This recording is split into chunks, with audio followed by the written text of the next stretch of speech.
Como antes le comentaba en la presentación del programa, vamos a hablar de una obra que se titula A Vía del Verbo a Ver. Su autor, Ángel Fernández, él es profesor y escritor. Ángel con J, que ahora le preguntaremos por qué, porque lo habrán visto ustedes en el cartel del programa, Ángel con J. Vamos a hablar del tema y sobre todo también de la realidad, ¿verdad? Porque todo eso viene a hablar de la realidad de lo que ocurre en las aulas en este país. Ángel, buenos días. Hola, buenos días y muchas gracias por vuestra llamada. Buenos días. Estamos llamando a La Rioja, ¿no? Exactamente, Arnedo, sí. Muy bien, muy bien. Ángel, mucha gente se ha preguntado por qué pusiste Ángel con J. Bueno, pues es por una mezcla de razones, unas más sentimentales que otras, unas más prosaicas que otras, y que tienen origen sobre todo en el día que fui a buscar para el correo electrónico. Mi nombre completo, Ángel María Fernández, estaba pillado ya con la G y vi que con la J no estaba cogido y me lo quedé. Y después me hacía gracia que a veces cuando respondían algunos correos, algunas personas a las que no conocía, ponían mi nombre con J. Y después es también un homenaje a Juan Ramón Jiménez. Todo eso reunido con un poco de broma y un poco de gamberrismo les pareció buena idea a mis editores, y a partir de un punto comencé a firmar mis libros con J. Los primeros están firmados con G, pero sobre todo a partir de mi primera novela, a Los amigos, empecé a firmar con J y ahí me mantengo con la J. La verdad que es una rúbrica mucho más original, ¿verdad? O sea, ya llama la atención ya de entrada, ¿no? Bueno, Ángel, te habían hecho muchas entrevistas, una que concretamente en Canarias 7, hablaba precisamente de que, en fin, de la realidad de las aulas, ¿no? En este país, ¿no?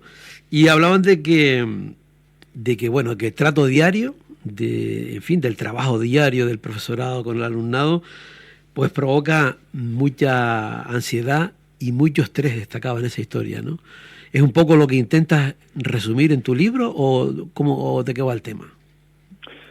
Sí, bueno, en el libro se cuenta casi un año completo de vida, bueno, 8 meses de curso en concreto, entonces da tiempo a contar muchísimas cosas, ¿no? Unas más agradables que otras, unas más desagradables que otras, en fin, hay tiempo para todo, para el amor, para el odio, para la ternura, pero básicamente va en la línea de lo que tú estás diciendo. Te tuteo, con permiso. Sí, claro. Y es la idea que es la idea que a mí me ha expulsado de la educación, la idea de que uno va muchas mañanas a trabajar al instituto con desgana, porque lo que se encuentra allí son situaciones que lo incomodan y que lo llevan a ese estrés y esa ansiedad que le van restando las ganas de afrontar un trabajo que en principio es un trabajo hermoso, ¿no? ¿Verdad?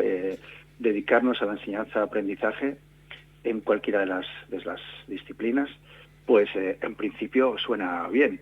Y yo creo que lo que está ocurriendo hoy en día en muchas aulas, en muchos institutos, pues dice lo contrario. De manera que cuando uno va a su trabajo, por más que en principio sea un trabajo, como digo, hermoso, y las fuerzas se van restando, si cada día cuesta un esfuerzo ir porque lo que ves te incomoda, pues uno acaba abandonando. Los estudios, si habéis leído, que seguro porque llevamos como unas semanas o incluso meses desde que arrancó el curso con un montón de distintos estudios, más allá de los PISA, van indicando que los profesores tienen muchísimas ganas de abandonar, y que hace 20 o 25 años muy pocos profesores se planteaban abandonar la enseñanza, y sin embargo ahora vemos pues porcentajes altísimos de profesores que se están planteando abandonar. Ángel, vamos a ver, cualquier persona que nos está escuchando, ¿verdad? En estos momentos, a lo largo y ancho del archipiélago canario, que esté alejado de la enseñanza, por ejemplo, ¿no? Porque el que está viviendo de la enseñanza sabe cuál es la realidad, pero a esa gente, por ejemplo, ¿qué le dirán? Bueno, ¿y cómo puede ser en general, un día, qué es lo que se vive dentro del aula? Porque tú estás comentando que en fin, que la gente muchísimas veces habla del sueldo o habla de vacaciones, habla de no sé qué, habla de ese tantas cosas positivas, pero sin embargo el profesorado, dices tú, que no se encuentra motivado, que quiere huir, que eso le produce una ansiedad terrible. Entonces, hay una cosa que no, en esa balanza no funciona, ¿no? Entonces, ¿qué es la realidad? ¿Cómo es la realidad que se vive dentro del aula, Ángel? Pero todavía es más contundente el caso. Es decir, un buen trabajo, con un buen horario, con un buen sueldo, con buenas vacaciones. ¿Quién querría salir, quién querría huir de ese trabajo? Por eso. Y además, contando lo que decíamos antes, ¿no? Que es un desempeño en el que estás enseñando y aprendiendo. O sea, ¿qué cosa más hermosa debe haber, no? Y encima que te paguen bien, porque entonces huimos. O sea, no puede ser que nos estemos inventando que lo que ocurre en las aulas nos está sacando de las aulas. No, lo que ocurre en las aulas efectivamente nos está sacando de ellas. Y entonces aquí, si la pregunta es ¿qué ocurre? Pues nadie que trabaje en un instituto, a nadie que trabaje en un instituto le va a extrañar lo que yo cuento en el libro, en la vía del verbo haber. Ni tampoco a los chavales. O sea, que son los primeros que se hacen cargo de lo que ocurre. Y uno de los mayores problemas yo creo que ellos empiecen a naturalizar que en el aula puede pasar de todo. O sea, que se puede hablar en cualquier momento, que se puede insultar en cualquier momento, que puedes parar las clases. Y esas son las cosas que ocurren en muchas aulas. Yo no digo que en todas porque solo he estado en las mías. Lo que yo cuento es lo que yo he vivido. Pero si cada profesor tuviese la honradez, la valentía de contar lo que se encuentra, contaría cosas muy parecidas a las que yo estoy contando. Entonces, los padres, si quieren escuchar a veces a los profesores, a los tutores, a los directores de estudio, también pueden ir enterándose y empapándose de esta historia que estamos contando. Y poco a poco, yo creo que todos tenemos que poner nuestro grano de arena para paliar esta situación. Lo que te encuentras en las aulas, yo lo digo en una de las entradas del diario, sería difícil de trasladar a una novela porque a veces es inverosímil. E incluso a una serie de televisión o a una película también sería difícil, porque algunas de las cosas que vivimos son inverosímiles y solo las puedes creer si estás presente. Por lo que sé, tú has sido profesor. Sí. Estás ya jubilado, ¿no? Entiendo. Y tú también nos puedes dar, quiero decir, tu punto de vista. Es decir, en los últimos 20, 25, 30 años, si has visto un cambio en lo que es simplemente el desempeño en las aulas, en lo que ocurre simplemente cuando entramos al aula y comenzamos o tratamos de comenzar a dar clase. ¿Tú crees que esas conductas que antes hablabas se han ido normalizando y al final se han visto casi que normales? Es que da la sensación de que vamos por el camino y no lo podemos permitir, no podemos permitir que eso se naturalice. Esta semana he tenido la suerte de participar en un club de lectura aquí en La Rioja, en Logroño. Es un club de lectura que preparan para los propios maestros y profesores de primaria y de secundaria. 20 personas que habían leído ya el libro y entonces charlábamos sobre él. Y por lo que ellos me dicen, vamos camino de que eso se vaya naturalizando. Comienza a ser raro el grupo, empiezan a ser raras las aulas en las que el desempeño diario es, digamos, natural en el sencillo de que hay una persona que trata de proporcionar conocimientos y unos muchachos que tratan de adquirir esos conocimientos. Luego ahí pueden ocurrir muchas cosas, pero quiero decir, en ese mecanismo, ¿no?, de enseñar y aprender, ¿no? Pues se puede debatir, y puede haber días en los que haya problemas, porque en fin, tratamos con gente muy joven, ¿no?, que por eso se llaman adolescentes, porque justamente en su naturaleza está adolecer, es decir, que tienen carencias. Pero yo creo que esas carencias, del tipo que sea, porque a veces son afectivas y son también, en los grupos con los que yo he trabajado, por ejemplo, aquí en la Ribera del Ebro, en Navarra, nos encontramos también con carencias muy severas, ¿no?, son las que cuento en el libro, porque son personas que vienen toda la semana con la misma ropa, niños que en sus casas no tienen calefacción. O sea que hay un montón de situaciones a las que las familias y los chavales se enfrentan. Pero yo creo que para eso las instituciones tienen que poner de su parte. Y si esos muchachos tienen que alimentarse bien, vestirse bien y tienen que estar cuidados, quizás eso es más importante que después desempeñarse en el aula. De manera que aquellos que no se puedan desempeñar con naturaleza, con naturalidad, ¿no? Con sencillez en el aula, pues quizá hay que ocuparse de ellos de una manera puntual, pero que eso no impida el buen funcionamiento de las aulas. No solo pasa con este tipo de chicos, también pasa con chicos que viven en familias que no son ni familias ni pobres ni desestructuradas. Entonces no nos tiene que sorprender tampoco el resultado de muchas evaluaciones de las que se están haciendo, ¿no? No sorprenden, pero tampoco es bueno que naturalicemos eso, ¿no? Es que ya no nos empieza a sorprender nada. Y al mismo tiempo también hay que decir una cosa, que hay lugares en España en las que las calificaciones son excelentes. Por ejemplo, en la provincia de Soria, las calificaciones son tan buenas como en Singapur, tan buenas como en Finlandia, es decir, tan buenas como esos lugares que nos sirven de modelos. O sea, que hay lugares en nuestro entorno en los que se hacen las cosas bien. Podemos fijarnos en ellos. Ángel, a esta profesión yo creo que siempre se ha llegado de una manera vocacional, ¿no? Pero esa vocación que se tiene, ¿tú crees que pronto comienza el desencanto? O sea, de darte, digamos, con la realidad de bruces. Depende de muchas cosas, de tu fortaleza también anímica, de si tienes otras oportunidades laborales, que en mi caso la tengo y no tengo que mantener a una familia. A mí me parece preocupante, por ejemplo, que el montón de personas que están en las aulas y que no pueden huir de ese trabajo, a las que les gustaría ir hacia otras disciplinas, hacia otros oficios, y no pueden dejarlo porque no tienen otra manera de sustentarse. Pero eso es terrible, ¿no? Pero yo creo que es decir, es terrible para todos, es terrible para el docente porque está haciendo algo que no quiere, sí, no le quedan los remedios, y es terrible para el alumnado porque ya me dirás tú que se puede transmitir así. Pues así no se puede transmitir ni el entusiasmo, no, ni el deseo de mejorar. O sea, es que estamos hablando de una de las cosas más importantes y más hermosas, insisto, que tiene la vida, ¿no? Que es aprender y aprender y aprender, mejorar, aprender, tratar de compartir conocimientos, ¿no? Y mejorarlos, porque aunque parezca un cliché bobo, los profesores aprendemos siempre y mucho en el contacto con los alumnos. Entonces yo creo que sí, que son pocos, pero es que no tiene que haber ni un profesor que lo pase mal en el instituto. O sea, me da igual que sean pocos, no tiene que haber nadie que lo pase mal en el instituto. ¿Por qué tenemos que ir a pasarlo mal? Ni ellos ni nosotros, quiero decir, ni ellos los chavales ni nosotros los adultos. Y hay profesores, hay adultos. Bueno, es que ahí acabará un día sabiéndose, y serán datos, quiero decir, fiables. Abandonaron tantos profesores este año, y al año siguiente aumentará o no aumentará. Tenemos que hacer... Ese dato no se sabe, ¿no? Gente que, por ejemplo, haya abandonado, quiero decirte. Yo lo desconozco porque... Quiero decir, en el momento en que uno cambia de profesión, tampoco indica en ningún lugar abandono la enseñanza porque estoy hasta Ángel, ¿tú te sentiste descolocado y ahí abandonaste o cómo es el asunto?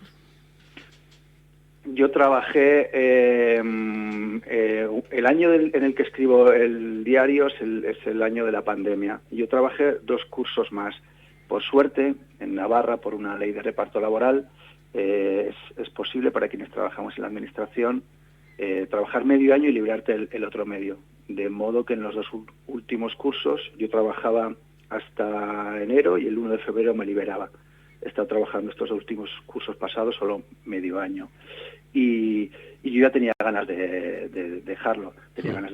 Pero bueno, esta manera de trabajar medio año también me iba bien, ¿no? Porque luego podía dedicar el otro medio a mis proyectos literarios. Pero el año pasado cursé un posgrado de corrección ortotipográfica y de estilo y asesoramiento lingüístico, y ahora he cambiado de oficio y abandoné directamente la enseñanza. Pero seguiré dando clases allí donde hay alguien que quiera aprender. Es otro de los problemas, ¿no?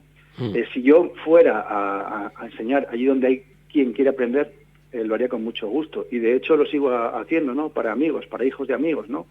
O para mis sobrinos, ¿no? Que tienen algún examen o tienen alguna cuestión que solventar de lengua y literatura, me llaman y yo con mucho gusto lo hago porque, insisto, me gusta, es un desempeño hermosísimo, ¿no? Claro.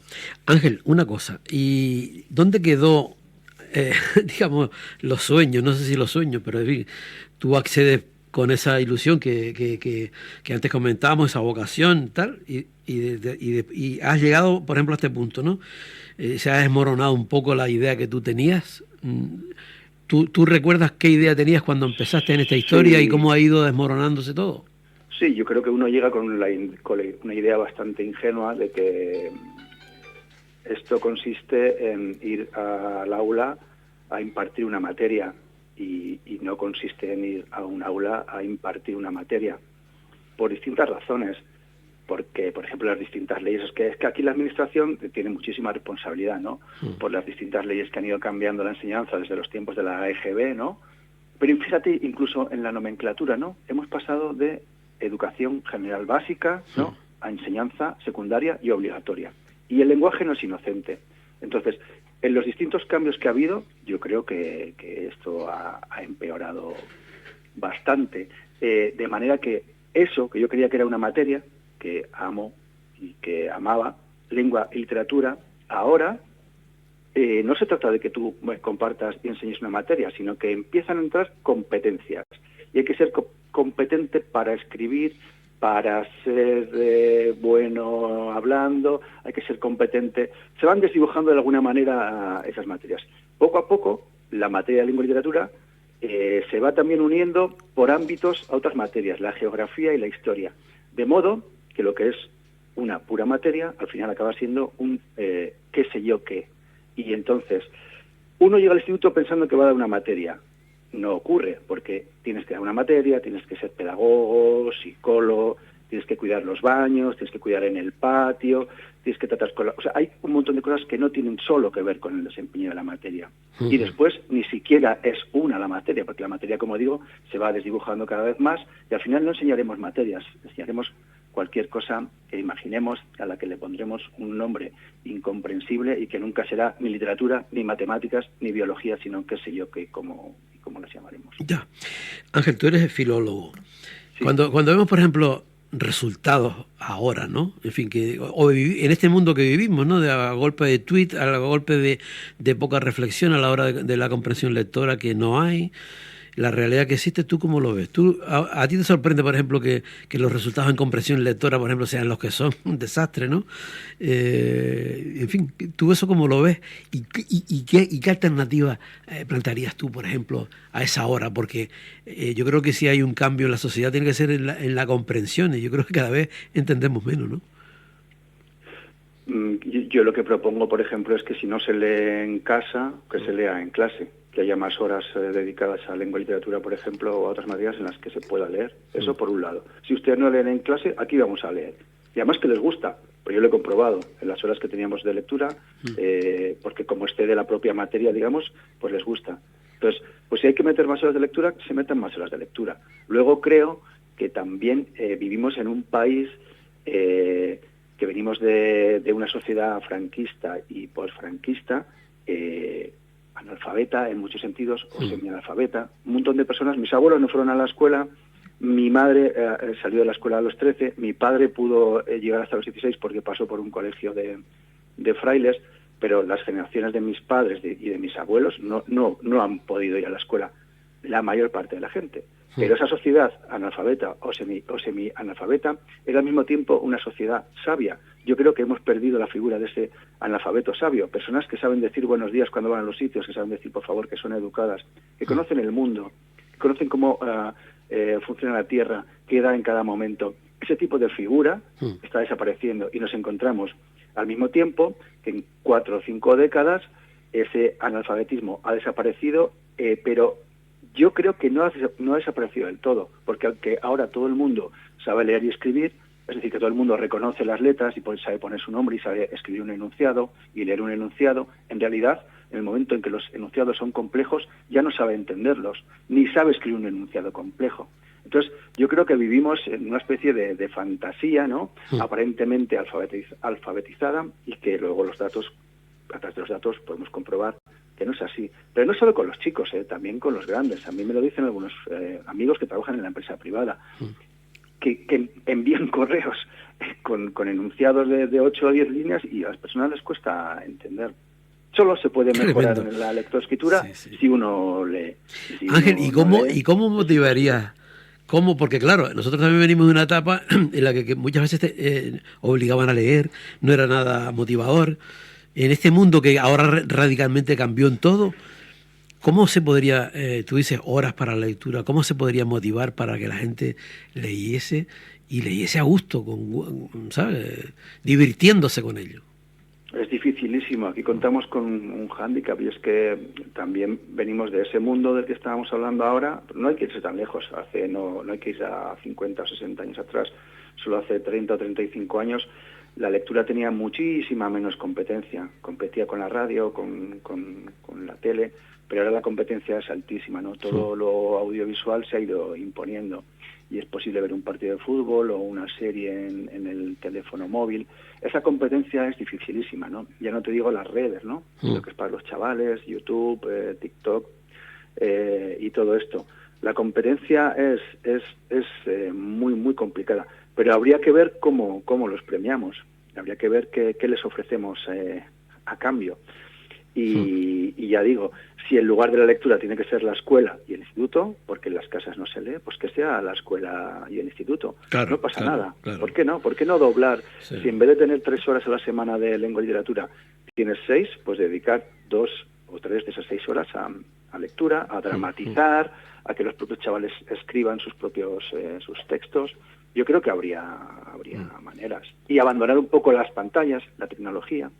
O sea, es verdad que nos quejamos siempre, ¿no? Desde que el mundo es mundo, de la chavalería y de la juventud, desde los tiempos de Aristóteles, decimos las mismas cosas sobre los jóvenes, que son un problema, etcétera. Nos quejamos de ellos. Pero yo creo que sí que podríamos fijarnos hoy en qué cosas tenemos que no había hace 20 o 30 años, porque quizá ahí está la raíz del problema y el principio de su solución.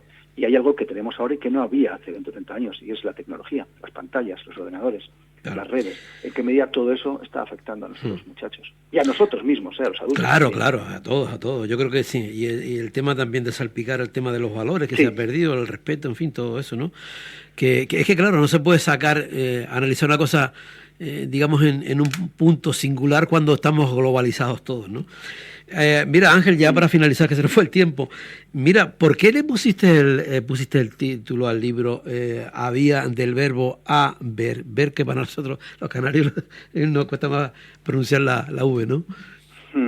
Pues en realidad tiene que ver con una de las entradas del diario del libro, muy al principio, además del texto, en la que digo que me siento peor que un había, y esta vez lo escribo sin H, con V y sin tilde. Digo, me siento peor que había del verbo haber, y aquí sí el verbo haber bien escrito. Entonces, una forma de estar peor que ese había del verbo haber es este otro, que es el título, había del verbo haber. A ver, sí, es un juego de palabras, sí. Es un juego de palabras. Ángel, ¿dónde podemos encontrar tu libro? En cualquier librería. Espero que esté ya en Canarias. Si vas a tu librería de costumbre y no está, pídelo, que en unos pocos días te lo traen, porque el libro tiene distribución nacional e internacional. Pepitas, que es mi editorial desde hace años, distribuye por toda España.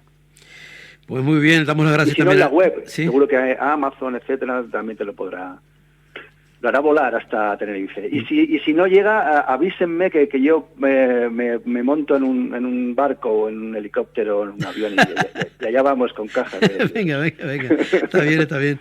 Bueno, Ángel, otro día te llamo y seguimos hablando del tema porque creo que esto da para mucho más, pero bueno, por lo menos hemos hablado un poquito acerca de tu libro y en fin, este tipo de cosas yo creo que es cuestión de irlas de vez en cuando comentando y conversando un poco. Damos las gracias a la compañera Mónica Chico, que gracias a ella pues te pudimos pescar y nada, gracias por haber estado en el Rompeolas y otro día te llamo, ¿vale?